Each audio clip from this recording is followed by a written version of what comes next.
안녕하십니까. 이제 10번째 마지막 강의를 하게 되었습니다. 먼저 지금까지 매 순간 기도에 응답해 주시며 이 집회를 지금까지 인도해 주신 하나님께 감사를 드리겠습니다. 그리고 강의로 또 개인적인 상담으로 많은 가르침과 깨우침을 주셨던 우리 최차선 원장님께도 감사를 드리겠습니다. 그 창세기를 연구해 보면 제가 1년 반을 설교하면서 느낀 하이라이트라고 할 수 있는 부분이 이 클라이막스가 4번 정도 나옵니다. 첫 번째는 뭐냐 그러면 제가 설교했던 노아 홍수.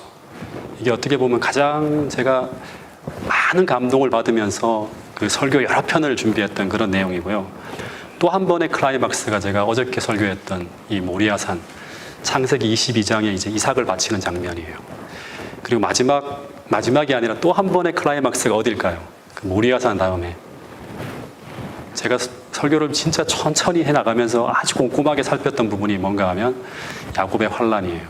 그리고 4번째가 뭔가 하면 이제 요셉이 그 형제와 아버지를 만나는 그 장면. 그게 아주 또 마음에 감동이 있고 실제 그 장면 속에 빨려 들어가는 것처럼 보게 되면 너무너무 은혜가 있는 그런 내용입니다. 그래서 오늘은 이제 그 중에 한 장면인 이 야곱의 환란으로 여러분과 함께 은혜를 좀 나눠보고자 합니다. 여러분, 야곱의 환란이란 말을 이제 우리가 그 재림교에서 굉장히 많이 사용하는데 야곱의 환란이라는 말이 혹시 어디에 나오는지 아세요?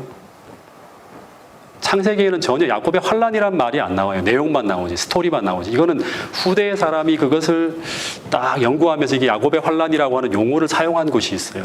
어느 선지자가 이 야곱의 환란이라는 용어를 사용했죠? 그 예레미야 30장 1절부터 보면 여호와께로부터 말씀이 예레미야에게 임하여 이르시니라. 보라, 내가 내 백성 이스라엘과 유다의 포로를 돌아가게 할 날이 오리니.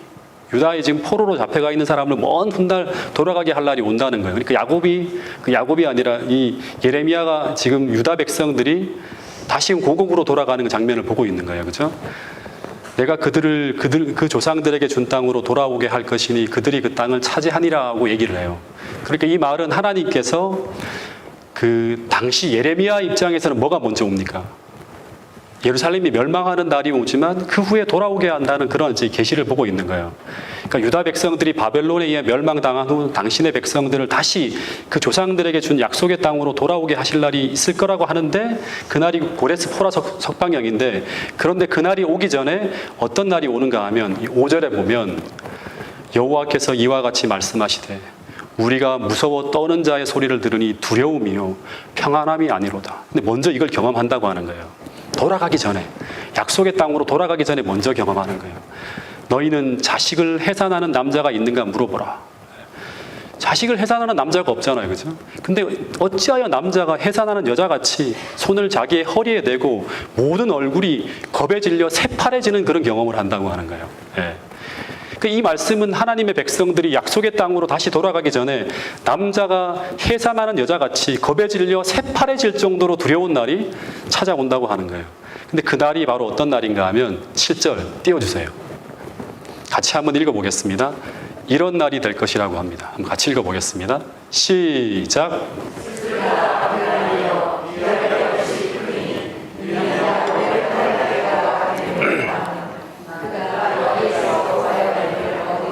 예, 슬프다 그날이여 비할 데 없이 크니 이는 야곱의 환란의 때가 된다고 하는. 야곱의 환란이란 말이 여기에 유일무이하게 나옵니다. 근데 어떤 일이 벌어진다? 이에서 그 하나님 백성들이 구하여 냄을 받는다. 이 내용까지 다 봐야 돼요. 야곱의 환란이다라고만 보는 게 아니라 이 환란에서 구하여 냄을 받는다고 하는 거예요. 야곱의 환란이라는 용어가 성경에서 처음이자 마지막으로 나옵니다. 그런데 이 예레미야서 30장 7절에 이야기하는 이 야곱의 환란은 1차적으로는 느부갓네살이 유다를 침공해서 유다가 멸망하는 사건이 하나님의 백성이 경험하게 되는 야곱의 환란이라고 언급하고 있습니다. 그런데 이것을 야곱의 환란이라고 표현한 이유는 당시 유다에 있는 하나님의 백성에게 이 환란은 첫 번째 어떤 경험이 될 것이다? 야곱이 그 하란에서 가나안으로 고향으로 돌아갈 때 경험했던 그 환란의 때와 같은 경험이 될 것이라는 게 첫 번째 우리가 깨달아야 될 인사이트고, 두 번째는 비할 데 없이 큰 환란이 될 것이라고 하는 거예요. 어떤 거 하도 이전에 어떤 경험보다도 가장 강력하고 가장 힘든 그런 경험을 하게 될 것이라고 하는 거예요. 그리고 우리 야곱의 환란은 엘렌 화이트도 역대 가장 힘든, 하나님 백성들이 가장 크게 힘들게 흔들리는 그러한 어떤 경험이 될 것이라고 하는 거예요. 근데 세 번째 이 환란이 아무리 큰 환란이 된다 하더라도 믿음을 가진 야곱이 그 환란에서 구하여 냄을 얻은 것처럼 동일하게 믿음을 가진 하나님의 백성들은 그 환란에서 어떻게 된다? 구하여 냄을 얻게 된다고 말하고 있는 것입니다. 이 한 구절을 통해서 많은 걸 생각할 수 있겠죠. 당시 예레미야의 기별을 들었던 진실한 하나님의 백성들은 이 유다가 멸망하기 전, 유다의 멸망을 대비해서, 그 환란의 때를 대비해서 무슨 일을 했을까요? 유다가 멸망한다는 건 종말이 오는 거예요, 당시에는. 근데 어떤 일을 했을까요? 당시 하나님 백성들은 성경을 뒤지면서 야곱에게 일어난 창세기 32장의 경험을 연구하기 시작했을 거예요. 그러면서 얻어낸 그 교훈으로 그들은 그 환란의 때를 대비하며 살아갔을 거예요. 이 환란의 때 야곱은 어떤 경험을 했고 어떤 무장을 했고 어떻게 준비했을까? 그리고 그 경험은 어떤 경험이었을까? 철저하게 연구했겠죠. 예. 그들이 바로 바룩이나 다니엘과 세 친구들이나 에스겔이나 예레미야 같은 사람이었을까라고 하는 것입니다. 그런데 각 시대의 대쟁 또 학원을 보면 이 비슷한 경험을 그리스도의 재림 직전 마지막 시대에 하나님 백성들이 경험하게 될 것이라고 하는 것입니다. 그래서 오늘 우리도 동일하게 창세기 32장을 연구하며 이 야곱이라는 인물에게 벌어진 한 사건을 연구하며 마지막 시대를 살아가는 우리가 경험하게 될 이 야곱의 환란이라는 것이 도대체 무엇을 의미하는 건지, 용어는 알고 있지만 도대체 뭘 의미하는 건지 정말 디테일하게 알아야 될 것이고, 그리고 그날을 대비해서 오늘 우리는 어떤 준비를 해야 되는지를 함께 연구해 보라고 이 성경 구절과 선지자의 글들이 있다고 하는 것입니다. 그러면 먼저 구약 창세기 32장을 보면 야곱이 몇 년 만에 고향으로 돌아가죠? 몇 년 만에?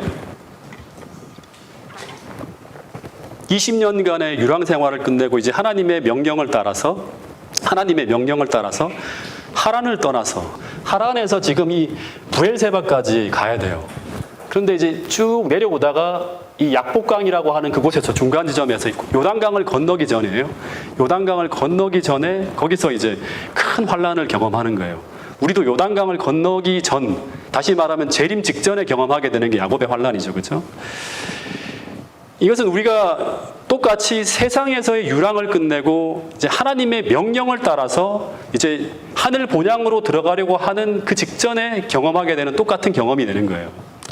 근데 여러분, 왜 야곱이 약속의 땅을 떠났죠? 왜 약속을 땅에 떠났나요? 원래 아버지랑 같이 부엘세바에 있어야 할 사람이 왜 떠났죠? 하란까지. 20년 전에 야곱이 저질렀던 추악한 죄 때문이에요. 그것은 바로 야곱이 장자권을 취하기 위해서 아버지와 형을 속인 죄였어요. 근데 우리도 에덴이라고 하는 고향을 잃어버리고 이 세상에서 유랑하게 되는 이유가 뭐죠? 동일하게 우리가 저질렀던 죄 때문에 지금 우리가 하늘로 못 들어가고 지금 유랑하고 있는 거 똑같은 거예요. 거의 표상적으로 비슷한 경험들을 다 하고 있는 거예요. 근데 이제 이 야곱이 이 죄 문제를 해결하고 어디서 해결했죠?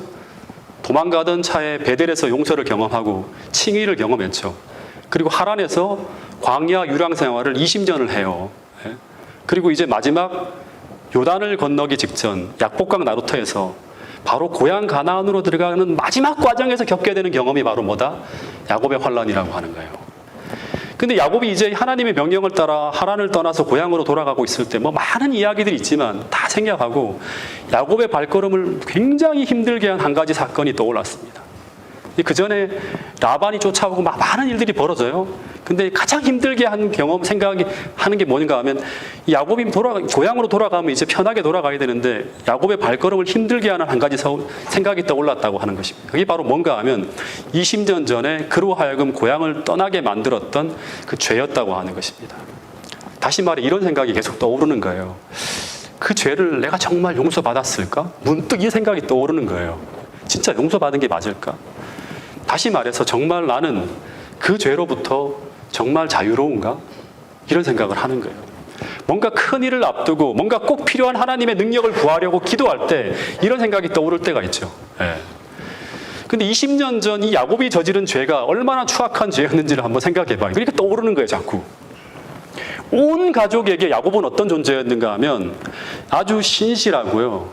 경건한 척하면서 조용하잖아요. 성격이 항상 말씀 묵상하고 책 보고 하잖아요. 온 부족 식구들에게 정말 장자권은 그 에서가 아니라 야곱에게 돌아가야 된다고 하는 평가와 지지를 받으면서 살아왔던 사람이에요. 그런데 그런 사람이 이제 정말 장자권이 자신에게 돌아가지 않으려고 하는 순간 어떻게 합니까? 하나님 백성으로선 절대 하지 말아야 될 비열하고 치사한 방법을 동원해요. 그 장자의 축복을 형으로부터 뺏어요. 고령으로 눈이 어둡고 귀가 어두워서 사물을 분간하지 못하는 아버지를 어떻게 심지어 속여요. 예. 속이려고 어떻게 하죠? 그냥 속인 게 아니죠. 손에 그 손과 팔에다 짐승의 털을 바르고 목소리도 에서처럼 아버지 저 에서예요 하면서 막 이렇게 속이잖아요. 야곱은 목소리가 여자 같은데. 정말 하나님을 믿는 사람으로서는 도저히 해서는 안 되는 방법으로 장자권을 얻으려 했던 사람이 누군가 하면 야곱입니다. 그래서 이 사건은 당시 이삭의 온 가족들과 과신들에게 야곱이라고 하는 사람이 원래 우리가 생각했던 사람하고 다르네. 진짜 어떤 사람인지, 진짜 야곱의 속에 있었던 것이 무엇인지를 드러내주는, 야곱으로서는 정말 너무나 비참하고 그 어떻게 보면 그런 기억하고 싶지 않은 그런 사건이었어요. 정말 비열하고 추한 사람이라고 이렇게 평가를 받게 되는 그 모습이 만천하에 공개된 사건이 창세기 27장에 벌어진 사건이었어요. 과연 복음을 가지고 있는 사람이 그런 행동을 해서는 될까? 전혀 복음을 가지고 있지 않은 모습이 드러난 거예요. 예. 이 일로 인해서 에서는 야곱을 죽이려고 했고, 그리고 그 일로 인해 야곱은 지금까지 집으로 돌아가지 못하고 유랑을 하게 됩니다. 근데 이제 변하던 야곱에게, 용서를 경험한 야곱에게 이 사건은 정말 두 번 다시 떠올리고 싶지 않은 너무나 수치스럽고 추악한 죄였어요. 그 생각만 하면 정말 너무너무 괴롭고 비참한 일이었어요. 근데 여러분, 우리에게도 혹 이렇게 떠올리고 싶지 않은 그런 기억이 있습니까? 뭔가 기도할 때마다 생각나는 죄, 그런 죄가 있나요? 여러분들도? 네. 오래전에 제가 목회를 향한 하나님의 부르심의 음성을 듣고 이제 그것을 확인하기 위해서 재림연수원으로 아내와 같이 이렇게 함께 드리러 갔을 때였어요. 이 개인 기도실에서 기도를 하면서 간절하게 저를 부르신다는 소명을 다시금 들려달라고, 확인하게 해달라고 계속 기도하는데, 근데 한편으로는 하나님께서 계속 이렇게 보여줘요. 이렇게 일련의 사건들 하나하나를 쭉 떠올려 보여주시면서 나를 부르신다는 소명을 확인하게 해주시는데, 근데 또 한편으로는 순간순간 이런 생각이 떠오르는 거예요. 그 엄숙하고 거룩한 부르심 앞에 너무나 추한 모습으로 서 있는 저를 보게 되었어요. 계속 지울래야 지울 수 없는 과거 저의 부끄러운 잘못과 부끄러운 죄악들이 막 떠오르면서 너는 이런 사람이야 하면서 너는 도저히 목회자가 될 수 없는 사람이라고 하는 생각들이 막 떠오르는 거예요. 더 정확하게 말하면 오직 하나님과 저만이 아는 부끄러운 죄들이 계속 제 머릿속에 떠오르면서 저를 부르시는 하나님의 소명을 막 뒤흔들고 있는 걸 제가 느끼게 되었어요. 네. 초등학교 4학년 때 물건을 훔친 것부터 시작해서 신앙을 하면서도 여전히 거듭나지 못한 모습으로 살아가면서 벌어진 여러 잘못된 모습들이 저를 조롱하고 비웃듯이 계속 떠오르는 거예요. 네. 너 정말 그 모습 다 해결했니? 거기 자유로워? 계속 이런 어떤 생각들이 떠오르는 거예요. 근데 이 중요한 순간 정말 하나님의 뜻이 확인되고 그 뜻을 향해 반드시 나가야 되는 어떤 그 순간, 과거의 죄를 기억나게 해서 저로 좌절하게 하고 하나님의 의지를, 하나님을 의지하는 그 손길을 놓게 만드는 이런 생각은 어디에서 온 것일까? 생각의 출처를 확인해야겠죠. 사단이 주는 것이죠. 예. 똑같이 사단은 야곱에게 과거의 죄를 떠올려서 지금 오직 하나님만 의지해서 나가야 될 그 절박한 순간, 야곱으로 하여금 하나님을 의지할 수 없게 만드는 것이 바로 뭔가 이 생각들이에요. 그러니까 우리는, 제가 이전에도 설교할 때 말씀드렸지만, 우리 생각 속에서는 우리 전쟁터가, 선악의 대쟁터의 전쟁터가 우리 마음이라고 했죠. 사단의 생각과 하나님의 생각이 싸우는 거예요. 우리가 하나를 붙들어야 돼요. 근데 사단은 계속 하나님을 붙들지 못하게 만드는 생각을 넣어주는 거예요.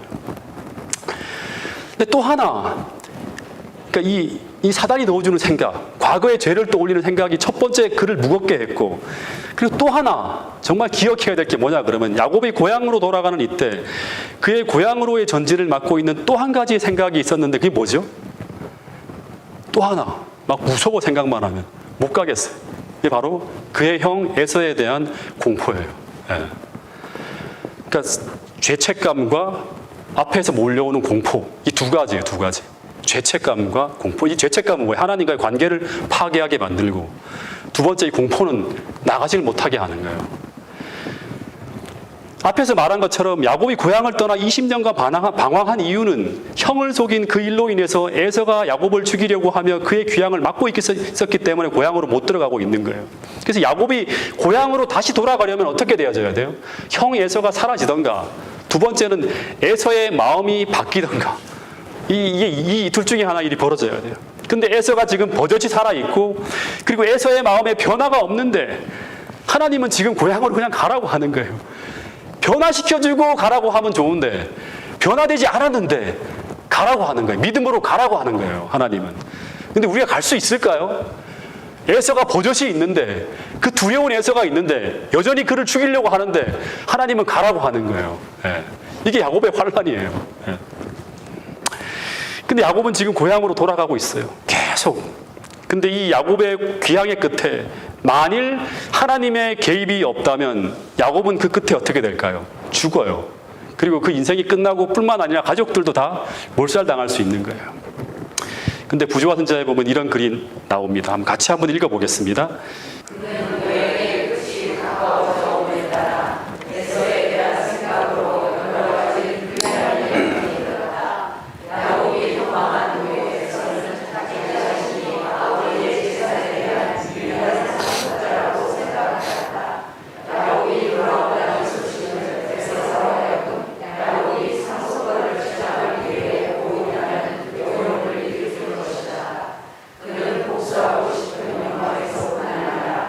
그가 오랫동안 자신의 소유라고 생각해 오던 재물에 대한 안전한 소유권을 확보하기 위하여 야곱에게 폭력을 사용할 수도 있었다. 그래서 야곱이 고향으로 돌아갈 때 정말 형 에서가 나를 해하지 않을까 하는 두려움뿐 아니라 더하여서 정말 중요한 게 뭐냐 그러면 내가 이 두려운 길을 걸어갈 때 하나님께서 정말 추악한 나의 과거의 죄악에도 불구하고 나를 용서하시며 내가 걸어가는 이 모든 두려움에서 정말 지켜주실까? 이 생각이 계속 그의 머릿속에서 계속 확신을 붙잡지 못하고 지금 흔들리고 있는 거예요. 예. 근데 계속 야곱이 걸어가요. 근데 또 한 번 이제 야곱의 전진을 막는 일이 벌어집니다. 그게 뭔가 하면 약복강이라는 이제 그 요단강으로 이렇게 흘러 들어가는 작은 지류의 강이 있어요. 그 근처까지 갔어요. 이제 야곱의 그 요단강을 딱 건너가면 이제 바로 가나안으로 들어가는 거거든요. 근데 이런 소식이 들려옵니다. 여기서부터가 이제 엄밀하게 말하면 야곱의 환란의 시작이에요. 아직은 우리가 본향을 향해 나가는 과정에 있지만 아직 그 전진을 막는 에서의 군대가 실제적으로 쳐들어오는 일이 벌어지고 있지 않아요. 야곱의 환란이 안 일어나는 거예요. 근데 이런 일이 벌어지는 때는 언제인가 하면 우리가 본향 가까이 이르렀을 때, 정확히 말하면 일요일 휴업령이 내려지고 셋째 천사의 기별이 외쳐지고 우리의 구원이 확정된 후 사형령이 내려지면서 우리를 치러 오는 에서의 군대 같은 세상의 핍박을 경험하게 될 때, 그때 우리는 비로소 야곱의 환란 속으로 들어가는 거예요. 그러니까 우리의 구원이 확정된 후 하나님의 뜻에 따라 이 여정을 걸어갈 때 벌어지는 것이 바로 뭔가 하면 야곱의 환란이에요. 근데 이 약복강 근처에 이르렀을 때 야곱은 형 에서가 야곱의 귀향을 막기 위해서 이제 실제적으로 군대 400명을 동원해서 야곱을 치러 온다고 하는 소식을 듣게 됩니다. 이것은 부조화 선지자를 보면 사단이 에서를 충동해서 벌어진 일이라고 합니다. 근데 이 소식을 들었을 때 야곱은 이제 어떤 일이 벌어질까요? 휘청거렸을지 몰라요. 왜냐하면 한번 상상해 보세요. 야곱은 지금 믿음을 가지고 있는 사람이에요. 야곱이 하란을 떠나서 고향으로 이동해 갈 때 매일같이 그가 기도했을까요? 기도했겠죠. 어떤 기도를 했을까요? 네. 이런 기도를 간절히 했을 거예요. 주님, 제가 고향으로 돌아가는 길이 하나님의 뜻이라면 어떻게 해달라고? 형을 붙들어 주소서. 형을 붙들어 주셔서 형이 저를 평안히 영접할 수 있도록 도와주세요. 제발 형의 마음을 변화시켜 주세요. 형이 변화되었다는 소식을 듣게 해주세요. 계속 이런 기도를 하면서 걸어갔을 거예요. 하나님이 분명히 형의 기도를, 형의 마음을 바꿔주실 거야. 그거를 내가 이전에도 베델에서도 하나님께서 평안히 고향으로 돌아갈 수 있게 해준다고 약속했고, 하나님의 군대도 내가 받고 하나님이 분명히 도와주실 거야 하면서 계속 기도하면서 걸어가는데, 이런 기도에 전혀 응답이 없고 상황은 어떻게 바뀌고 있어요? 도리어 그 반대로 벌어지고 있었다고 하는 거예요. 그러니까 기도 응답이 전혀 안 되는 상황이 지금 벌어지고 있는 거예요. 그래서 에서가 군대를 끌고 온다고 하는 것은 이게 어떤 의미인가 하면 하나님께서 야곱을 보호하지 않고 있는 것처럼 보이는 상황이 벌어지는 거예요. 하나님께서 야곱을 보호하고 있다면 어떻게 될까요? 에사의 군대의 전진을 막아야죠. 기도하고 있는데 그게 안 이루어지는 거예요. 그러니까 막 두려운 거예요, 이제. 예. 마찬가지로 우리가 마지막 시대를 지나가게 될 때 핍박이 몰려오고 박해가 일어나고 할 때 우리는 계속 하나님의 보호와 돌보심을 구하며 기도하게 될 거예요. 근데 상황은 계속 그 반대의 상황이 벌어지면서 우리의 생존이 위협받는 그런 상황이 전개될 수도 있다고 하는 거예요. 이 야곱의 환난을 통해서 우리가 배워야 될 중요한 교훈 중에 하나예요. 그래서 우리가 고민하고 염려하던 것들이 하나하나 현실이 되어 나타날 때 그때 경험하게 되는 그 두려움을 지금 야곱이 경험하고 있는 거예요. 네. 그래서 이때 야곱은 그의 가족이 몰살당하지 않을까 하는 두려움에 그가 할 수 있는 모든 방법을 총동원합니다. 그러니까 할 수 있는 거 다 해보는 거예요. 근데 그 방법만으로는 마음의 평안이 이르러오지 않는 거예요. 다시 말해서 세상의 박해와 핍박이 거세게 몰아칠 때 우리가 시골로 가서 몸을 숨기고 식량을 준비하며 인간적으로 할 수 있는 모든 방법을 다 동원해도 마음의 평안이 이루어오지 않는다고 하는 것과 똑같은 거예요. 그걸로는 마음의 평안을 우리가 얻을 수 없어요. 신앙적 전진을 할 수가 없는 거예요. 믿음으로 살 수 없는 거예요. 그래서 이때 이 야곱이 이제 극도의 고민 속에서 그가 의지할 수 있는 유일한 대상인 하나님을 향하여 기도하기 시작했다고 하는 거예요. 여러분 마태복음 7장 13절에 보면 우리가 걸어가는 믿음의 길은 어떤 길이다? 좁고 협착하여 찾는 이가 적은 좁은 길이라고 합니다. 엘렌 화이트의 자서전에 보면 좁은 길의 여행이라고 하는 계시에 대한 이야기가 나옵니다. 그 내용을 보면 하늘을 여행하는 재림 그 성도들에 대한 이야기가 나오는데 처음에는 어떻게 가는가 하면 마차를 타고 짐을 다 싣고 여행을 시작합니다. 근데 점점 길이 좁아져요. 근데 그러다 보니까 마차를 버려둬야 돼요. 마차를 두고 이제 말로 짐을 옮겨 싣고 여행을 하다가 또 길이 좁아지면서 이제 말을 두고 한 줄로 쭉 서서 밧줄을 붙들고 여행을 합니다. 그러다가 이제 어느 지점에 가서는 신을 벗고 여행을 해야 돼요. 계속 불편해지는 거예요. 예. 그러다가 이제 양말까지 벗고 이제 양말까지 벗어야지만 안전하다는 생각이 들 만큼 상황이 점점 더 어려워져요. 그런데 길의 상태가 변할 때마다 다시 말해서 길이 좁아지고 험해질 때마다 사람들이 그 흔들림 속에서 계속 떨어져 나갑니다. 하나 둘 떨어져 나가는 거예요. 그러다 길이 좁아지다가 그러다가 마지막 순간에는 이제 가던 길이 어떻게 됩니까? 끊어집니다. 가던 길이 딱 끊어져요. 길이 없어요. 이게 야곱의 환난이에요. 길이 없는 것처럼. 길은 없고 그 밑에는 벼랑이 있고 그곳에 단 하나 뭐가 내려지죠? 밧줄만 탁 내려진 그런 상황을 직면하게 되는 거예요. 근데 엘렌 화이트의 표현에 의하면 앞서 걸어가던 남편의 이마에는 굵은 땀방울이 흘러내렸고 너무너무 고민을 하는 거예요. 믿음이 있더라도 고민이 될 수밖에 없는 상황을 직면하게 된다고 하는 거예요. 그리고 엘렌 화이트도 나는 그런 고민을 전에 일찍이 해본 일이 없을 정도의 큰 시험을 당했다고 합니다. 다시 말하면 그런 고민을 일찍이 해본 일이 없는 것 같은 그런 엄청난 시험을 그 마지막 순간에 경험하게 된다고 하는 것입니다. 그런데 그때 그 큰 구덩이를 건너기 위해서 이제 마지막 순간 그들이 의지해야 될 것은 딱 하나, 뭐밖에 없어요. 하늘에서 내려온 밧줄인데 거기에 온 몸을 의지해서 그 천길 낭떠러지를 지나갈 수 있는가 하는 것이 바로 마지막 시험이에요. 그 밧줄 하나만을 의지해서 온 몸이 거기에 매달려서 그 천길 낭떠러지를 지나갈 수 있는 믿음이 있는가? 이게 바로 야곱의 환난이라고 하는 거예요. 그 밧줄은 무엇일까요? 우리가 지금까지 계속 들어왔던 오직 그리스도, 오직 복음을 믿음으로 붙드는 거예요. 예. 이 말은 이제 인간적인 도움이 다 끊어져. 모든 인간적인 도움이 다 끊어지는 그런 순간을 맞이하는 것이 바로 야곱의 환난이라고 하는 거예요. 우리가 사방을 둘러봐도 내가 의지할 수 있는 것 다 사라지는 거예요. 모든 것들이 다 사라지는 거예요. 예. 앞에는 길이 끊어진 천길 낭떠러지이고 뒤로도 갈 수가 없고 오직 예수님 한 분만 믿음으로 계명을 지키며 앞으로 나가야 되는 그런 상황을 맞게 될 수 있다고 하는 거예요. 이게 야곱의 환난이라고 하는 것입니다. 그런데 그때 그런 상황 속에서도 그 믿음의 좁은 길을 계속 걸어가기 위해서 오로지 하나님만 의지하는 그런 야곱과 같은 신앙의 자세를 오늘 우리가 배울 수 있는가 하는 거예요. 여러분, 이것이 바로 유다 멸망 당시에 하나님의 백성들이 야곱의 환난을 연구하며 배우고 그 야곱처럼 오직 하나님을 신뢰하는 그 믿음으로 그 환난을 지나갔다고 하는 거. 이게 다니엘이나 이런 사람들이죠, 전부 다. 그죠? 의지할 수 있는 게 다 없어요. 완전히 다 사라지는 그런 진짜 야곱의 환난을 경험했던 거예요, 그 사람들은. 그때 야곱이 가지고 있었던 그 믿음을 그들이 연구하고 배워서 그 시련을 지나갔다고 하는 것입니다. 여러분, 그래서 오늘 우리도 이 믿음을 내일이 아니라 오늘 지금 우리가 배울 수 있어야 한다고 하는 사실을 잊지 않게 되기를 간절히 바라겠습니다. 그런데 그 깊은 고민의 시간, 야곱은 이제 그의 모든 가족들을 다 앞서 보낸 후에 약복강 나루터에서 홀로 남아서 기도로 온 밤을 세우게 됩니다. 기도로 온 밤을 세운다. 이것이 바로 뭔가 하면 엘렌 화이트이 꿈에서 본 그 밧줄을 꽉 붙잡는 거예요. 기도로 온 밤을 세우는 거예요. 여러분, 믿는다고 하는 것은요, 실제적인 거예요. 믿는다고 하는 것은 기도한다고 하는 거예요. 기도한다고 하는 건 하나님을 의지한다고 하는 거예요. 기도의 자리를 떠난다고 하는 건 뭐예요? 믿음을 잃어버렸다고 하는 거예요.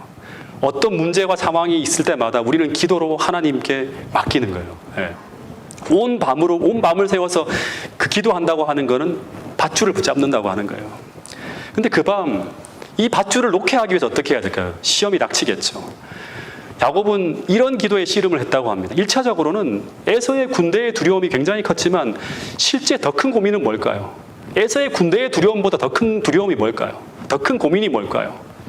야곱이 에서의 군대로부터 자신을 보호해달라고 기도할 때마다 떠오르는 생각이 있었는데 그것은 바로 뭔가 하면 기도하는데 하나님께서 내 기도를 응답해 주신다고 하는 건 뭐예요? 내가 믿음으로 하나님께 다 용서를 받았다고 하는 그 확신이 있어야 돼요. 그래서 우리가 하나님의 백성이라고 하는 확신이 있고 그럴 때마다 우리는 계속 힘차게 하나님 앞에 부르짖고 그 어려운 상황 속에도 평안을 유지할 수 있는데 계속 에서의 군대로부터 자신을 보호해달라고 기도할 때마다 떠오르는 생각이 있었는데 그것은 바로 너는 너의 죄를 용서받지 못했고 그래서 이 에서의 공격은 바로 뭐다? 너의 죄 때문에 너를 심판하고 너를 벌하려고 벌어지는 사건이라고 하는 생각이 계속 떠오르는 거예요. 예. 하나님이 기도 응답을 안 하는 거 봐라. 너는 버림을 받았어. 이런 생각이 막 몰려오는 거예요. 그런데 이런 생각이 우리에게 떠오를 때마다 이런 생각에 우리가 동의하면 어떻게 될까요? 밧줄을 붙들 수가 없어요. 확신이 없어요. 예. 무너지는 거예요. 그런데 부조와 선지자나 각 시대 대쟁투에 보면 이런 상황에서 사단이 끄집어내는 그 모든 죄 중에 그 중에 단 하나라도 내가 용서받지 못했다고 하는 생각의 확신이 들면 그 생각이 나를 압도하게 되면 그 순간 기도하기를 멈출 수밖에 없게 되고 그러면 에서의 두려움에 압도당하게 되고 그러면 그는 약속의 땅으로 돌아가는 것을 멈추고 어떻게 할까요? 흩어지겠죠. 살 길을 막 찾게 되겠죠. 그런 상황이 벌어질 수 있게 되는 거예요.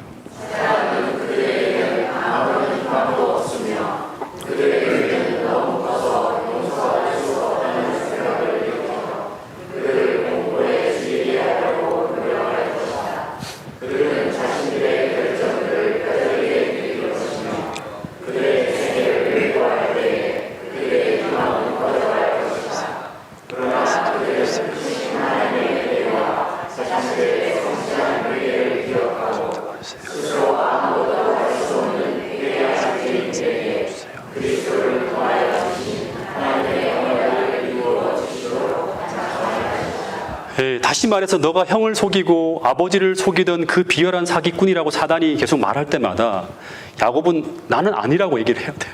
예. 나는 베델에서 그 모든 죄가 용서되었어. 그리고 그 증거로 뭘 보았다? 사닥다리를 보았다고 맞서야 돼요. 근데 그때마다 사단은 그래? 그렇구나 하지 않아요. 아니야. 너는 여전히 사기꾼이야. 너는 지금도 그렇게 살고 있잖아. 이런 얘기를 할 거예요. 그런 말을 할 때 그때 우리는 우리 마음속에 이미 그 죄는 나의 것이 아니고 나는 시습을 받았다고 하는 가장 확실한 내적 증거를 사단에게가 아니에요. 나에게 보여줄 수 있어야 한다고 하는 거예요. 예. 근데 그 내적 증거가 무엇인가 하면 사기꾼의 마음이 아닌 정직한 성령의 마음이 나의 마음속에 담겨 있다는 것과 그 증거로 내가 새 생애 가운데 살아가고 있다고 하는 것을 말해줄 수 있어야 돼요. 그걸 나에게 말해줄 수 있어야 돼요. 그런 생각이 떠오를 때마다. 예. 다시 말해서 사단이 나의 죄 하나하나를 꺼내들며 나와 하나님 관계를 흔들려고 할 때마다 그 죄는 더 이상 나의 죄가 아니라고 말해줄 수 있는, 날마다 십자가를 통해서 우리가 매일의 삶 속에서 경험하고 있는 속죄의 경험이 우리에게 있어야 한다고 하는 거예요. 이게 굉장히 중요한 것입니다. 요한계시록 7장 13절에 보면 이런 말씀이 있습니다.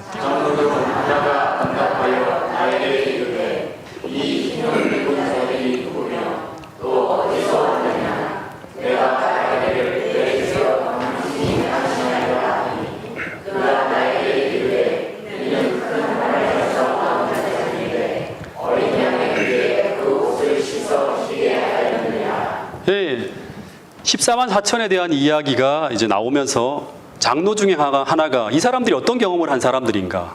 하늘에 들어간 사람들이에요. 이 사람들이 어떤 경험을 한 사람들인가? 이 흰옷 입은 사람이 누구며 어디서 왔느냐고 물어요. 그랬더니 하는 말이 뭔가 하면 이 사람들은 어디서 나온 사람들이다? 그냥 환란이 아니죠. 큰 환란에서 나온 사람들인데 이 큰 환란이라고 하는 것은 야곱의 환란이죠. 근데 이 사람들은 하나같이 어떤 경험을 했는가 하면 어린 양의 피에 그 옷을 씻어 희게 하였느니라. 예. 이게 굉장히 중요한 거예요. 야곱의 환란의 핵심이에요, 핵심. 야곱의 환란을 통과한 자들은 우리의 생애를 그리스도의 속죄의 피에 날마다 씻는 삶을 살아가는 자들입니다. 그리고 그 결과 날마다 회개한 후에 그리스도의 순결한 의의 두루마기를 입고 살아가는 자들이라고 하는 거예요. 입고 살아간다고 하는 것은 무엇인가 하면 회개할 때마다 우리에게 주시는 그 복음에서 약속한 새로운 마음을 날마다 받고 살아간다고 하는 거예요. 예. 그래서 그들은 사단이 던지는 모든 생각들에 대해 그것은 이미 그리스도의 피로 용서를 경험한 것이라고 주장할 수 있어야 되는 거예요. 예. 여러분, 그래서 우리는 사단이 우리의 마음에 침투해서 그리스도의 관계를 흔들 수 없도록 날마다 회개함으로 우리의 영혼을 점검하며 살아가는 것이 얼마나 중요한 일인지를 깨달아야 한다고 하는 것입니다. 근데 여러분, 라오디게아 교회 성도들은 한마디로 하면 여러 가지 표현을 할 수 있는데 제가 볼 때는 회개에 실패한 삶을 살아가고 있다고 하는 거예요. 회개에 실패한. 그들은 아무리 더러운 마음을 품고 살아가고 아무리 더러운 탐욕적인 삶을 살아가고 있어도 그들은 회개하지 않고 있어요. 회개하더라도 아주 피상적인 회개, 정말 새로운 마음이 들어온 그런 날마다 의의를 경험하는 그런 회개, 속죄의 경험을 못하고 있는 거예요. 여러분, 그래서 개혁이 일어나지 않으면 그들은 모두 그리스도와의 관계가 무너진 채로 다가오는 환란을 맞이하게 될 것이라고 하는 거예요. 그래서 여러분이 지금 약복강 나루토에서 정말 야곱이 기도하며 고민하고 있었던 가장 큰 문제는 뭔가 하면 이 큰 시련의 때 내가 정말로 하나님의 보호 아래 이 환란을 지나가고 있는가 하는 이 물음의 확신을 갖고 지나가는 거예요. 이 큰 시련의 때 정말 하나님이 나를 도와주고 계시는가? 주님께서 나와 함께 가시는가? 정말로 내가 하나님의 보호 아래 이 환란을 지나가고 있는가 하는 이 물음이 계속 던져지고 있는데 여기에 대해서 내가 그렇다고 언제나 확신할 수 있는 믿음을 가지고 지나갈 수 있는가 하는 거예요. 예. 그것은 바로 뭔가 하면 날마다 우리가 회개를 경험하며 하나님과의 관계를 바르게 하며 살아가는 그런 사람이어야 한다고 하는 것입니다. 여러분, 이것은 어쩌면 오늘을 사는 우리에게 너무나 중요한 문제예요. 오늘 내가 어려움에 처해 있지만 정말 내가 그리스도 안에 있다는 확신이 오늘 우리에게 있다면 우리는 그 어떤 어려움 속을 지나간다 하더라도 우리는 이겨낼 수 있다고 하는 것이 성경에서 가르쳐주는 중요한 진리입니다. 그래서 내가 정말 주님의 사랑의 보호 속에 이 환란을 지나가고 있는가, 이것을 확인하는 것은 이 환란의 때 가장 중요한 문제가 될 것이라고 이야기하고 있는 것입니다. 여러분, 근데 이것은 우리의 모본이신 예수님이 십자가상에서 온 인류의 죄짐을 지고 고통당하고 계실 때 그때 주님에게 펼쳐지는 모든 상황과 똑같은 상황이었어요. 당시 주님은 야곱처럼 자신이 하나님께 버림받았다고 하는 것을 말해주는 듯한 상황이 쫙 펼쳐집니다. 그래서 당시 예수님이 당하신 최대의 시험은 바로 뭔가 하면 야곱의 환란이에요. 바로 너는 너의 죄 때문에 하나님과 분리되었다, 하나님으로부터 버림받았다고 하는 이 사단이 던지는 암신을 물리치는 것이 예수님이 그 십자가상에서 해결해야 될 가장 큰 문제였어요. 근데 이 동일한 시련이 재림 직전 재림 성도에게도 이르러 온다고 하는 것입니다. 그래서 이런 시련의 때를 대비해서 오늘 우리가 무엇을 준비해야 되는가, 우리는 꼼꼼하게 살피고 그것을 과연 내가 준비하고 있는지를 살펴야 한다고 하는 것입니다. 이런 말씀이 있습니다.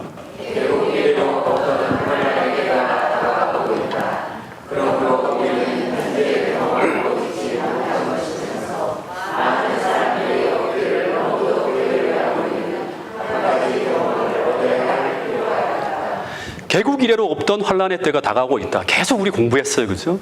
그러므로 우리는 현재 경험하고 있지 못한 것이면서 현재 많은 사람들이 경험하고 있지 못하고 있어요. 엘렌 화이트 당시에도 마찬가지였어요. 이 글을 쓸 때도 마찬가지였다고 하는 거예요. 많은 사람들이 얻기를 너무도 게을리하고 있는 한 가지 경험을 얻어야 할 필요가 있다. 많은 사람들이 이 경험을 얻기를 게을리하고 있어요. 여러분, 선지자는 환란의 때를 대비하여 우리가 현재 경험하고 있지 못한 것이면서 많은 사람들이 얻기를 너무도 게을리하고 있는 한 가지 경험을 얻어야 할 필요가 있다고 하는 것입니다. 근데 그것이 무엇일까요? 1840년대 재림운동 당시에 재림을 앞두고 재림 신자들이 날마다 아침마다 저녁마다 드린 그들의 기도가 무엇인지 아십니까? 제가 엘렌 화이트 자서전을 읽을 때 보니까 이런 기도였어요. 매일 아침에 우리는 하나님 앞에서 우리의 생애가 올바르다는 확증을 얻는 것이 우리의 첫 번째 과업이라고 생각하였다. 매일 아침 일어나기만 하면 눈만 뜨면 하나님 앞에서 우리의 생애가 올바르다는 확증을 얻는 것이 우리의 첫 번째 과업이었다고 하는 거예요. 만일 우리의 마음이 흐려지면, 그것이 만약에 아니라고 하면 우리는 주님께 간합되었다는 인식으로 주님과의 관계가 올바르다는 그 인식이 들 때까지, 그것을 몰아내기까지 쉬거나 자려거나 음식을 먹으려나 다 아무것도 안 하고 오직 그거를 가장 우선적으로 두었다고 하는 거예요. 이 말은 재림운동 당시 재림신자들에게 가장 중요한 것은 뭔가 하면, 예수님이 곧 오시잖아요. 그 당시 재림신자들에게 가장 중요한 것은 뭔가 하면 하나님과 나와의 관계였다고 하는 것입니다. 다시 말해서 그 관계에 이상이 있거나 문제가 생겼다는 것이 발견되면, 만약 누구를 미워하고 있거나 죄된 생각이 들어왔다는 것이 발견되면 그 마음을 청소하기까지, 그것을 올바로 세우기까지 심지어 먹거나 자거나 쉬려고 하지 않았다고 하는 거예요. 다시 말해서 그 마음이 청소되어지고 약속된 새로운 마음이 들어올 때까지 기도했다고 하는 거예요. 주님, 제가 회개합니다. 주님, 새 마음을 주세요. 주님과 일치된 마음을 주세요. 주님과 같은 마음을 주세요. 주님, 약속하신 그 마음을 주세요 하고 계속 기도했다고 하는 거예요. 교만한 생각이 들 때마다, 세상적으로 흘러가는 마음이 들 때마다 계속 그거를 놓고 주님 앞에 기도했다고 하는 거예요. 이것은 그들에게 이것이 그만큼 소중하다고 하는 거예요. 왜냐하면 주님께서 곧 오시기 때문에. 여러분, 날마다 우리의 의복을 십자가의 보혈의 피로 씻어내며 주님이 주시는 의의 두루마기를 입는 이런 깊은 회개의 경험과 속죄의 경험이 오늘 우리 안에서 날마다 이루어지고 있지 않다면, 오늘 우리가 어떤 경험을 하고 있다고 공언한다 하더라도, 오늘 우리가 어떤 지위에서 어떤 일을 하고 있다 하더라도, 심지어 우리가 어떤 성경적 지식을 갖고 있다 하더라도 그 사람은 분명 라오디게아 교회 성도들이 걸린 병에 걸려서 하나님과의 관계가 무너진 채 살아가는 사람이 분명할 것이라고 하는 것입니다. 대쟁투 학원 622페이지의 말씀입니다. 우리는 이 땅에 사는 동안 그리스도의 속죄의 피를 믿는 믿음을 통하여 죄와 분리되어야 한다. 이 일을 게을리하거나 지연시키는 자들은 누구나 그들의 영혼을 가장 무서운 위험에 빠뜨릴 수밖에 없다. 우리는 이 땅에 사는 동안 그리스도의 속죄의 피를 믿는 믿음을 통하여 어떻게 되어야 한다? 죄와 분리되어, 이게 속죄의 경험을 갖는 거예요.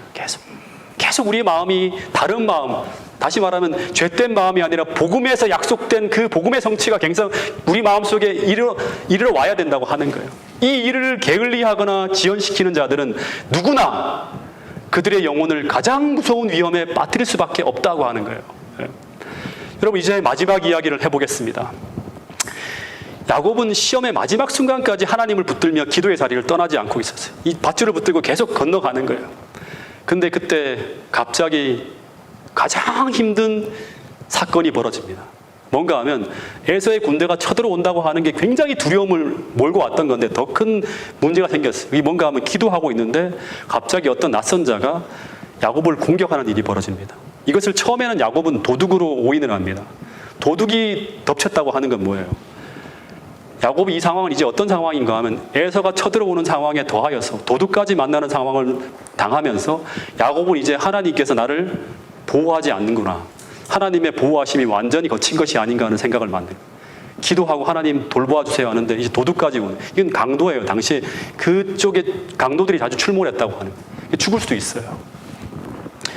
다시 말해서 하나님의 보호하심이 사라지면 불뱀이 들어오는 것처럼 이제 정말 내가 회개하지 못한 사람인가, 완전히 버림받은 자가 아닌가, 멸망하게 되었을지 모르겠다 하는 생각이 막 몰려오는 거예요. 그러나 그는 끝까지 그 생각에 굴복하지 않고 계속 낯선 자와 씨름을 계속합니다. 그러다가 야곱이 이 낯선 자가 초인적인 힘을 발휘하는 것을 보면서 그 존재가 바로 하늘에서 보냄을 받은 존재임을 알게 됩니다.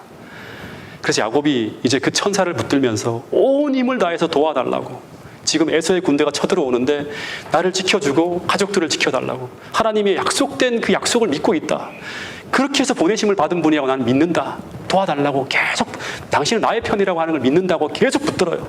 근데 이 천사가 그를 축복하지 않고 갑자기 어떻게 하는가 하면, 이제 날이 새니까 떠나가야 된다고 하면서 갑자기 야곱을 탁 치는데요, 그의 힘을 쓸 수 없는 곳 환도뼈를 탁 칩니다.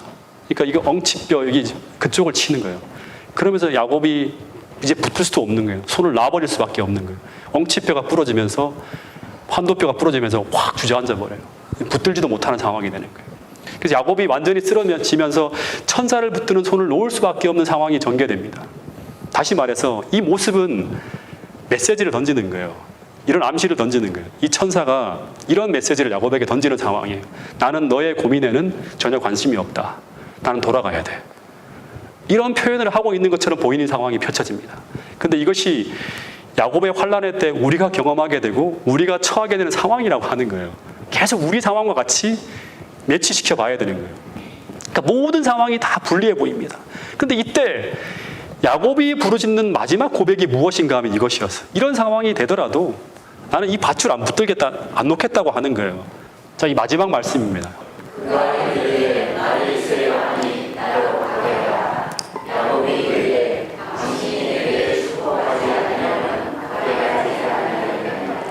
당신이 만약 내게 축복하지 아니하면 나는 끝까지 당신을 붙들겠다고 하는 거예요. 여러분, 이 고백의 의미가 무엇일까요? 오늘의 이야기의 가장 중요한 대목입니다.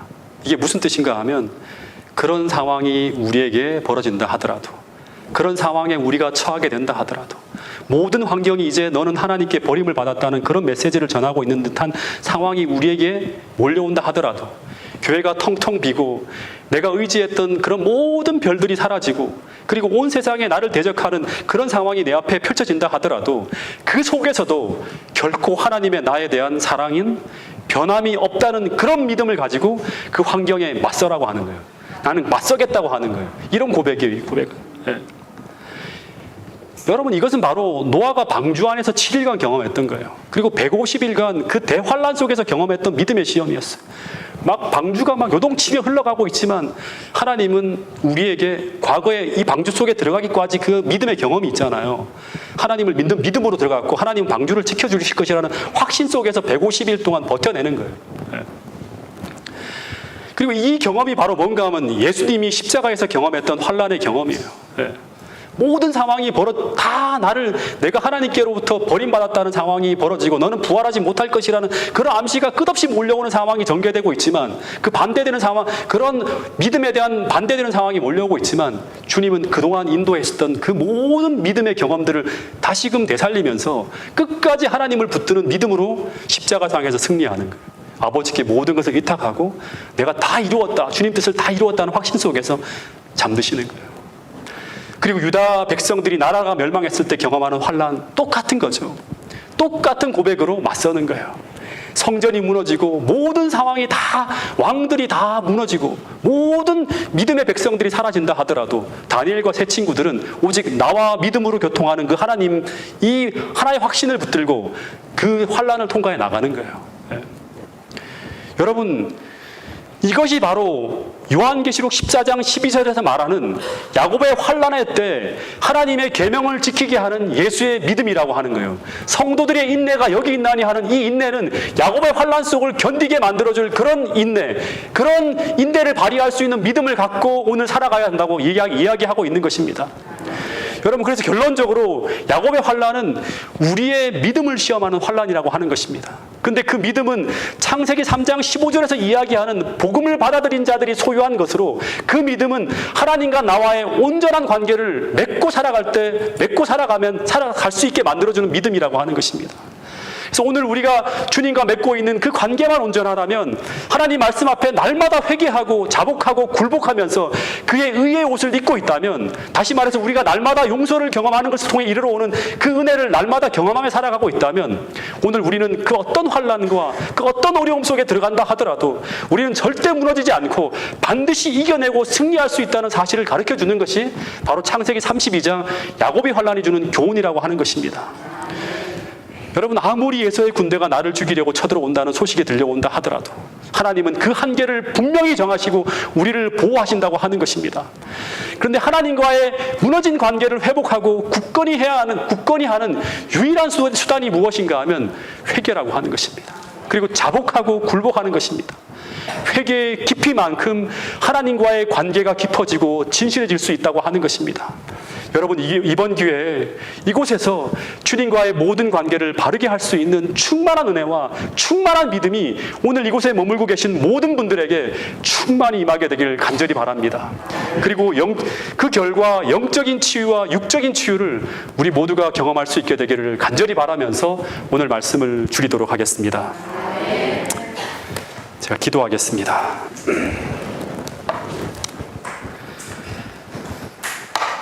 하늘 아버지, 저의 마지막 순서의 순간까지 인도하시고 붙들어 주시고 주님께서 말씀하시는 그 교훈을 함께 나눌 수 있도록 도와주셔서 감사합니다. 주님, 이곳에 함께 머리 숙여 기도하는 우리 모두에게 주님 오신다고 하는 그 사실이 생생한 진리로 우리에게 받아들여지게 하여 주시고, 그 예수의 재림을 위해서 우리가 무엇을 준비해야 될지 주님, 우리 모두가 영안이 열려서 그 모든 것을 확실하게 붙들 수 있는 그런 사람 될 수 있도록 도와주시옵소서. 주님, 지금 이 순간에도 나와 하나님과의 관계가 온전한 관계인지 다시 한번 살피게 하여 주시고, 혹여라도 우리의 마음속에 주님을 향한 불편한 그러한 생각이 떠오르고 있다면 주님, 그것을 회개함으로 말미암아 새로운 마음, 복음을 믿는 자에게 주신다고 약속한 새로운 마음을 우리에게 허락하여 주셔서 매일 매 순간 우리가 하나님의 은혜 가운데 새 생명 가운데 행하고 있다는 것을 날마다 확신할 수 있는 그런 우리 모두가 될 수 있도록 도와주시옵소서. 집회가 마치는 순간까지 강사분들과 또 이곳에 참석한 모든 분들에게 성령 충만함으로 함께하여 주셔서 하나님께서 바라시고 원하시는 뜻이 이루어지는 그러한 집회가 될 수 있도록 축복해 주시옵기를 예수님 이름으로 기도드렸습니다. 아멘.